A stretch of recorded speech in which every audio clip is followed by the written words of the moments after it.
I'm not gonna lie, I still haven't moved past this yet. I'm still here because I'm sad that this group didn't work out. They had the perfect combination, in my opinion, to really be something. Concrete Boys, to me, truly feels like a huge case of wasted potential. They were finished before they even really got started. I think that they were the exact thing that rap really needs right now. Concrete Boys was the brainchild of Lil Yachty, obviously, which becomes even more apparent when we go further on down the line and into the story. But I think that they could have filled a lane in rap that is pretty much empty right now. Something that's vacant, something that no one's really in. And they could have ran away with that thing.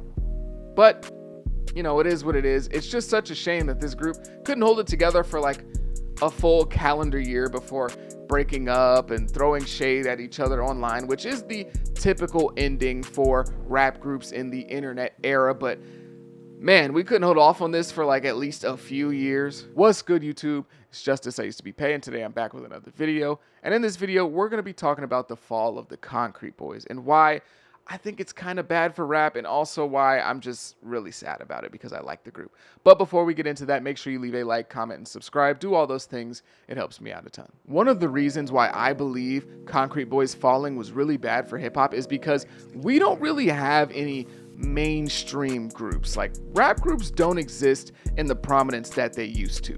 We still have collectives or like label groups like an Opium or Griselda or Jack Boys, but we don't really have groups. And yes, I know technically Concrete Boys was a collective too, but they were more so marketed as a group, and we didn't really know these artists on a big scale, on a big stage before Concrete Boys. Like, I've heard some of their music, I've heard Draft Day's music, but we didn't really know them as stars before Concrete Boys.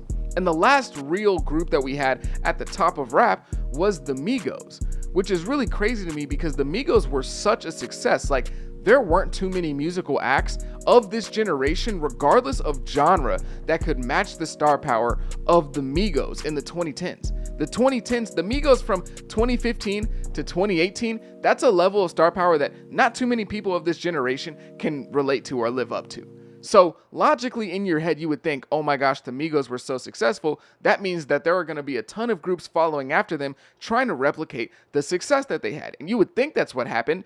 Or like, you know, with Nicki Minaj, where Nicki Minaj kind of breaks into the game and a whole bunch of women end up following Nicki Minaj and kind of being prototypes or people who are formed after the prototype of Nicki Minaj. But that's not what happened with the Migos. If anything, it was really the exact opposite. For some strange reason, the Migos had the effect of shutting the water off of rap groups. Rap groups tend to be a huge part of rap history, at least up until very recently. NWA, Public Enemy, Mobb Deep, Bone Thugs, 3 6 Mafia, Ray Shrimmerd. I can keep going on. The group has been a very big piece of the foundation of rap since the beginning, but we don't have that now.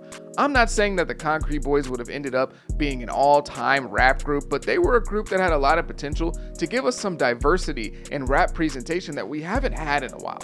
Everyone is a solo act, or they're a solo act who's in like a fraternity of other solo acts, like kind of like, you know, Future, Young Thug, Lil Baby, Lil Durk, like that type of thing, Travis Scott, that type of thing. Or it's two solo acts coming together for a collab album, like a Lil Durk and a Lil Baby, or a 21 Savage and a Drake, and when they finish that album, they just kind of go off on their own way. Having a group of faces bringing multiple personalities, voices, and swags would be something that's new and refreshing right now. Even though we've seen it before in the past, it's just been so long that it would feel fresh. What really made this group stand out was their swag. And I'm not just talking about their clothing or their fashion, but the way that they rapped even, or the beats that they chose. They were very particular in choosing beats that most people would describe as smooth, and oftentimes intertwined some jazz. You might even hear a saxophone every now and then, and their delivery was very laid back and cool, and their flow was laid back, and they weren't giving you anything crazy in terms of storytelling and oh my god, the double entendres, this song is just super deep. But they were rapping, and they put a heavy emphasis on bars and very clever punchlines. It's very reminiscent of the Detroit style, where pretty much every line is some sort of quotable or some sort of punchline. A lot of people would even compare the style specifically to an artist like V's, which I think is fair, but there are some distinctions. It was just nice to hear them get on these tracks and actually care about the rapping specifically.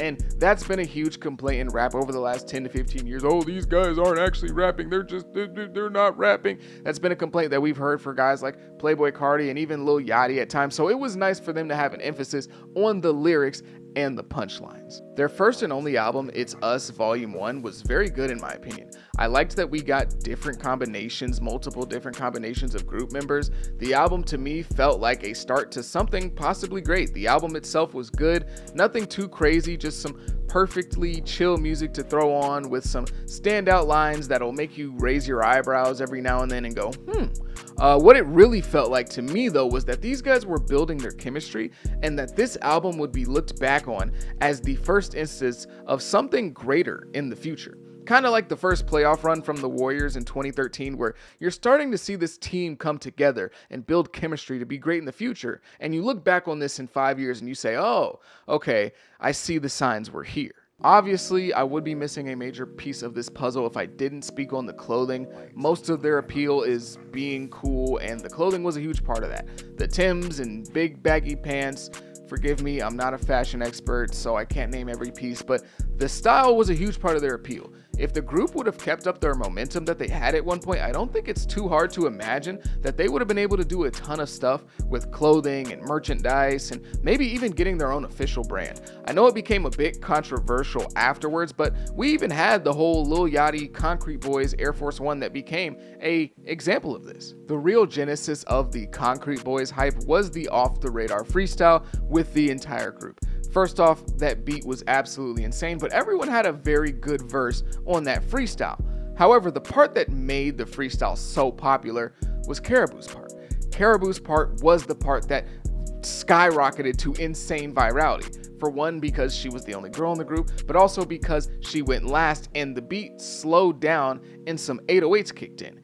Carrahboo's verse was kind of the ignition to the fuse that was the Concrete Boys. That was the moment where they went from like this idea in Yachty's head to this real thing. And despite pretty much everyone in the group being good, in my opinion, Carrahboo was very clearly the star of Concrete Boys, outside of Lil Yachty, of course. She was the one that garnered the most buzz and had the biggest following, which was pretty clearly on purpose, in my opinion. And I don't think it was a bad idea to kind of market the group in a way around Carrahboo, because she was, for one, the only girl, but also she had a very different look and sound to pretty much all the other women in rap at the time, and still to this day. The group was kind of formed with Carrahboo at the center of it, regardless of if she was the best in the group or not. Personally, I think the best is DC, but still, we saw this again in the presentation of the freestyle on Off the Radar, but we also saw it in a song like Mojams, where she again has the last verse in the song, and everyone kind of comes together after being apart doing their own thing.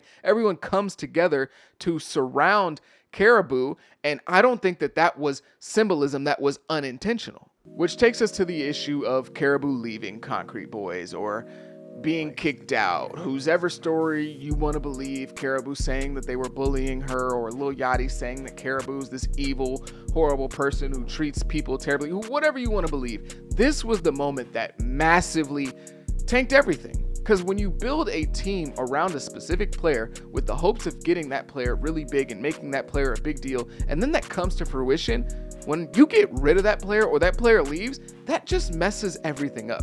Not to mention Lil Yachty going on IG Live and exposing the whole situation, saying that, you know, he wrote everything that Carrahboo ever rapped, and that she doesn't know how to write, and she's never rapped a song or wrote a song in her life, and that, to quote him specifically, he dressed 5 people every day before he left the house. I wrote verse when we went on the radar. I put you last on purpose so everyone would say, who that girl? I slowed the beat down. I put 808 specifically on your verse, so when it got to your part and the beat dropped, everyone would be like, oh, the girl is the craziest one. I wrote that verse the night before we even went on the radar on my phone. I typed, I got the voice, I got the reference. What we talking about? You ain't never wrote no a song in your life. That's why ain't no music came out since you been left. Cause you ain't got no music. Cause you can't rap. I've given you a career, and time to time you just disrespect me. I wrote every verse you've done. I dressed you. I dressed all 5 of you, bro. I dressed 5 every time we stepped out the house. I put an outfit on everybody. I put 8-carat earrings in everybody's ear. I put 3 chains on all y'all neck. We bought a Cartier watch. I gave you that chrome Rolex. Bro, you the most, you was watching tables. Dressed you. I dressed all 5 of y'all niggas, bro. I dressed 5 niggas every time we stepped out the house. I put an outfit on everybody. God damn, I imagine them getting out the shower lining up. Yo, we gotta wait for Yachty to dress us. Yo, Yachty, what boxes we wearing? What sock? What shoe? What shirt? What pants? Damn! That alone just kind of took away a lot of that swagger and coolness that was present with the Concrete Boys. Their whole thing was like, they're like-minded, cool people who just do their thing. They're not worried about anybody else. They're on their own wave. They just chilling. But like, when the whole thing is Yachty telling you what to do, what to wear, what, like, it just comes off bad. Now, we all knew that Yachty was the mastermind of Concrete Boys. That wasn't a shocker to anybody.